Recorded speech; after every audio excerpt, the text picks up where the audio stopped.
Hello and welcome. I'm Saeed from StoryPlanet.net. Dive right into the essence of the most captivating books without reading them cover to cover.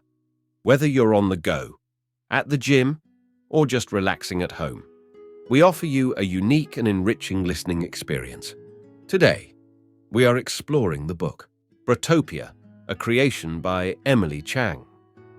In Brotopia, 2018, the author delves into the pervasive male-dominated culture entrenched within the technology industry and examines the reasons behind women's exclusion from it. Focusing primarily on Silicon Valley and its affiliated companies, the book challenges the notion that the tech world is a beacon of progress and equality. Before we delve into these revelations, it's interesting to note that Emily Chang, an acclaimed journalist and broadcaster, has earned 5 local Emmy Awards for her exceptional reporting. Additionally, she serves as both the presenter and executive producer of Bloomberg Technology and Bloomberg Studio 1.0. With 6 key ideas to unveil, brace yourself for a deep dive into this captivating book on StoryPlanet.net. To start, the tech industry should acknowledge the importance of women in male-dominated jobs. The tech industry has been dominant for the past 30 years, but it is not as progressive as it seems. Male employees outnumber female employees, and work cultures cater to men. This has negative implications for business success and society as a whole. The book delves into the reasons behind this, the representation of women in computer science, and the funding discrepancies between male-led and female-led companies. Key idea number 1. In the past, computer programming was primarily done by women. However, a report in the 1960s had a significant impact on this trend. The stereotype of a computer programmer as a nerdy man is in contrast to the reality. During the early days of computing, programming was considered women's work, and many important contributions were made by women. The lack of recognition for their work inspired movies like Hidden Figures. In the 1960s, a report was published claiming men were better suited to programming, resulting in the industry favoring male programmers.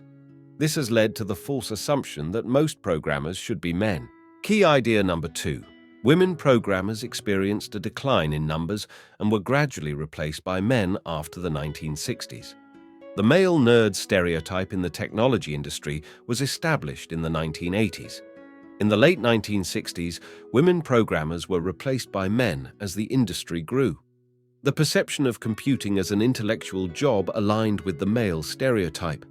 Male college applicants had more experience with computers, leading to a male dominance in computing degrees. This perception was perpetuated by toy manufacturers, teachers, parents, and pop culture. The bias against female programmers led to a decrease in women in the industry. These external and internal influences have resulted in the tech industry being male-dominated. Key idea number 3. Bro culture, often seen as progressive, actually marginalizes and objectifies women. The tech industry has given rise to new stereotypes, including the brogrammer culture. Women often face uncomfortable and unwelcome environments in the tech workplace, including meetings in strip clubs. Attending these meetings can lead to missed opportunities or risk of objectification and assault. Instances of sexual harassment in Silicon Valley, such as Susan Fowler's case at Uber, highlight the patriarchal structures in the industry. Sex parties are common in Silicon Valley, but primarily serve male fantasies and can lead to loss of respect for women attendees. Key idea number 4. In the tech industry, women face undervaluation and struggle with work-life balance. The text highlights the unfair treatment and challenges that women face in the tech industry.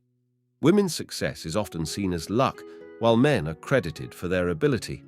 Women are doubted more and asked to check their work more frequently. Male-led companies receive more financial backing than female-led ones.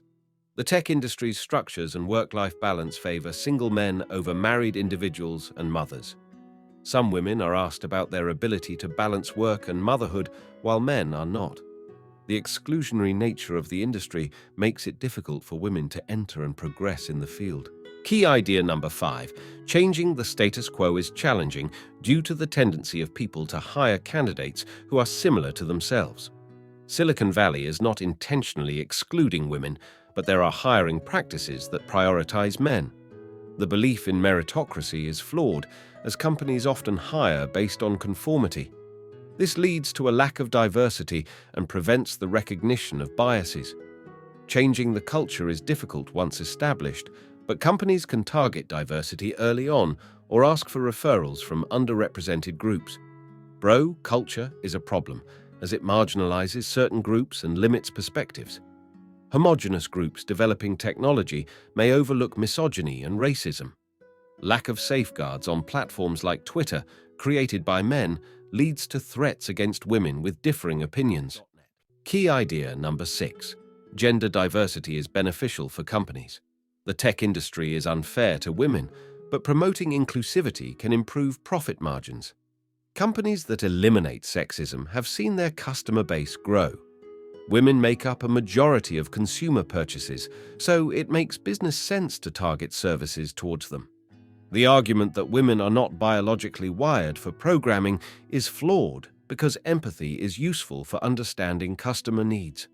Companies with diverse leadership see better financial returns and higher creativity.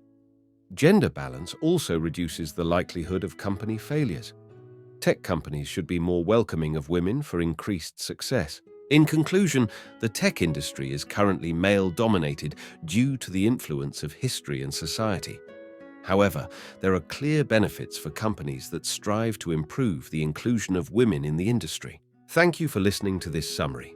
If you enjoyed this exploration, we invite you to discover other fascinating books on storyplanet.net. Don't wait any longer. A multitude of books, stories, and knowledge await you there. See you soon on storyplanet.net.